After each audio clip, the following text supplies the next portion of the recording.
I don't want to say I told you so because it's not totally proven yet that I've told you so, but it's looking like I told you so. What am I talking about? College football playoff ticket prices, guys. They are collapsing. And I mean, they're dropping every single day. Okay. Penn State and SMU tickets for the college football playoff, the first round, guys, the first round, are now as low as $35. That's right. A college football playoff game. Tickets are as low as $35. Texas and Clemson tickets, those games, Texas and Clemson tickets are as low now as $92. $92. Tennessee, Ohio State tickets, as low as $92. That's right. Now, the only one that's a little different, Notre Dame, to their credit, Notre Dame and Indiana tickets, those are still riding high. They're up to $500. Those are going up. There's a lot of interest in that Notre Dame Indiana game, but the other three have tanked.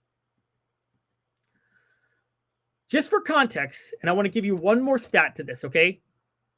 The ReliaQuest Bowl, a meaningless bowl game between Alabama and Michigan on December the 31st on a Tuesday at noon in Tampa. Tickets to that bowl game are $90. They are roughly the same price as tickets to the Tennessee-Ohio State game and the Texas-Clemson game, and significantly more than the Penn State-SMU game. What is going on? What's happening? Interest in the first round of the college football playoff is not what I think executives thought it would be. I'm just going to say it up front. I don't think it's what they thought it would be. There's a multitude of reasons this could be possible. One, just the matchups. Penn State's playing SMU. Not a good program. Notre Dame and Indiana, we don't know about Indiana, but like that is an in-state rivalry game. You could at least go with that. But Penn State's playing SMU. But at the same time, Texas and Clemson, that's two high-profile programs, the same with Ohio State and Tennessee, so that doesn't add up. The other possibility, and there's two more, the home teams of these games, the home fan bases, are selling their tickets because they're looking ahead, and they're looking ahead to the bowl games, and they are choosing between either going to see their home game or going to the bowl game that they would go to if they won. And in an expanded playoff, you may only have a chance to get tickets to one game, and you'll pick the bowl game because maybe you go to home games more often. That's possible. The third, and this is the underrated one, it's the weekend before Christmas. People are traveling. Maybe people just don't want to go to a football game when they're traveling the weekend before Christmas. It's one thing to travel around New Year's or after New Year's, but it's a totally different thing to travel the weekend before Christmas. And it looks like that's what they're doing.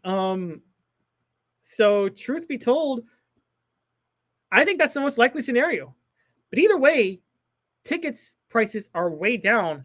And guys, brought to you by Double D Piping, I'm going to tell you why this proves how short-sighted the expanded college football playoff was. Double D Piping provides full-service fire protection on any scale. From residential homes to government facilities, we can assist any customer through design, fabrication, installation, inspection, and demonstration of fire suppression systems. With 30 years of service across 5 states and a full staff with over 40 years experience, our quality can't be beaten. Don't get caught watching what you could have prevented. Call Double D Piping, the absolute best. Remember when I told you guys that I didn't think the expanded playoff was worth what they would do to the regular season? My argument, and the crux of the argument for those of us who hold the spectacle of college football dear, was this. If you expand the playoff too much and allow for too many at-large bids, you will devalue what we love the most about college football, which is that those 3 months during the regular season, those top 10 matchups are all huge. They all have major national implications. The argument on the other side was twofold. it was that, but it'll increase access for other teams, which will expand the regular season, which will make the regular season matter more to more teams, make it more intriguing. And also, you get extra playoff football in December now. Who doesn't want that? Well, the first one I think will still be exposed once those like lesser teams in the running start to get blown out in the playoff and never make any noise. That's 2 years down the road. That needs to be proven for a few years first, and then they'll stop caring about going to the playoff. The other part, though, is there's already lack of care for football in December. These ticket prices are showing it. They're collapsing, guys. Adding an extra week to the playoff the week before Christmas isn't doing what people thought it would do. And you added that week for a marginal increase in profits, by the way, because of this expanded playoff, while sacrificing the excitement of 3 months worth of regular season football, in which top 10 games would be huge. The magnitude would be through the roof. I know you guys are going to come and be like, oh, but the Alabama-Georgia game was the most watched game in 7 years, and it was an amazing game. Yeah, that was a sugar high. That's not going to keep lasting. Because people know of the expanded playoff now, in 2 years, those games will get less and less watched, and they're going to be treated like Duke UNC in basketball. And it was all in the name of having the extra couple of weeks of football in December and January for more excitement. And now one of those extra weeks isn't even profitable or isn't even generating the money that people hoped it would generate. And this was, by the way, here's the funny part. They made these games on campus, guys.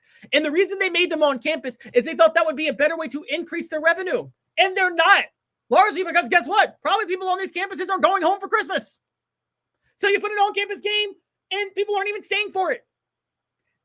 This is what you sacrificed 3 months of the regular season for. This is what you devalued top 10 matchups in the regular season for. Top 5 matchups in the regular season. Games that stopped the college football world. 2013 Alabama-Auburn. 2011 Alabama LSU, 1993 Florida State Notre Dame, all of the Tennessee Florida games in the 90s, all of the Florida State games in the 90s, all of the Alabama LSU games in the late 2000s, early 2010s. You sacrifice that and the magnitude of that for this extra week of college football games in which ticket prices are $35. Okay, even pre-inflation standards, that's cheap. Okay, it could have been 15 years ago. If I told you 15 years ago you could get tickets to that there would be a college football playoff and you could get tickets to those games for $35, you would laugh at me. That seems like first round of March Madness ticket level prices, okay? What in the world? That's embarrassing. How in the world could you honestly think that this was worth it? I told you an extra week in December was not worth it.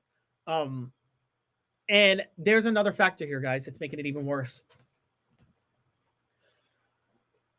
There's NFL games on Saturday. Okay? So remember, the college football playoff wanted extra revenue from attendance to these extra games and the extra TV revenue. The TV revenue is going to get cannibalized a little bit by people who watch the NFL. Now, I will watch the college football playoff games. You will watch them, but there are plenty of people who would watch them, but won't because there are NFL games on that day. The Texans play the Chiefs and the Steelers play the Ravens. Maybe that's why the Notre Dame SMU game, the Notre Dame Indiana game is so much more expensive. It's on a Friday night. There are no NFL games, and also maybe people would be more willing to travel Saturday. The ratings are going to get cut into. They're not going to get what they want. The attendance costs are not what people want them to be. The attendance may not be what people want. And you did all of that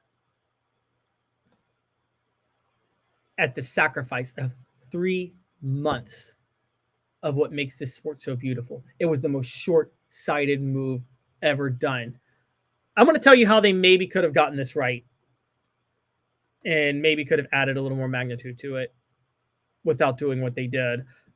First, last look brought to you by Campbell, Cunningham, Taylor, and Hahn. The first step to better vision is to visit ccteyes.com. The information you need is easy to access, and setting an appointment is as simple as clicking the tab. Doctors Campbell, Cunningham, Taylor, and Hahn, and Eye Care Optical at ccteyes.com.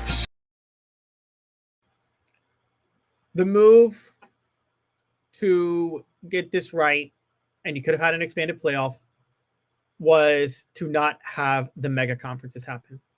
Somebody should have stepped in 3 years ago and created an agreement where the SEC, Big Ten, Pac-12, then the 5 big conferences, SEC, Big Ten, Pac-12, Big 12 and ACC were as they were. And the move would have been give all 5 conference champions automatic bids to the playoff. By the way, there would have been more parity among the conference champions back then because it would have been a power 5, not a power 2. And then you give the top group of 5 champ, the top group of 5 team an automatic bid, so 6. And then you have 2 at-large teams. So you put the magnitude way still high on the regular season. It doesn't totally end if you lose, but it makes it more difficult. And you've still got a lot to play for the rest of the year, but you've still expanded to the lesser teams that you want to do it just to give them a shot. And then you just make them the bowl games. Okay. You just have them play each other in the 6 bowl games. You just start in the quarterfinals. You don't do the 12 teams with the first round before the quarterfinals. This was just stupid. And it was even dumber with the expanded conferences and the mega conferences and the divisions. And it's now not even generating the ratings people want in the first round. It was an extra money grab that massively devalued the regular season. And it is a gigantic mistake. And I think that it is proof that the college football playoff was short-sighted.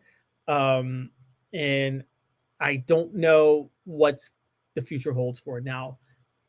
But I do know this. I don't think it's just because of the quality of teams in the first round.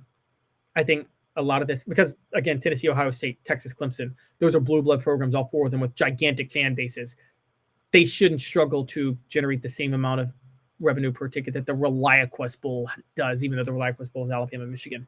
Further proof that the bowl games still could have meant something. This was a giant mistake. Expanding the playoff to 12 teams was a giant mistake. It was short-sighted. It always should have been at 8. And I am being proven right by the low cost of the tickets to 3 of the 4 games and the fact that their ratings are going to be cut into by the NFL when 3 of them happen on Saturday.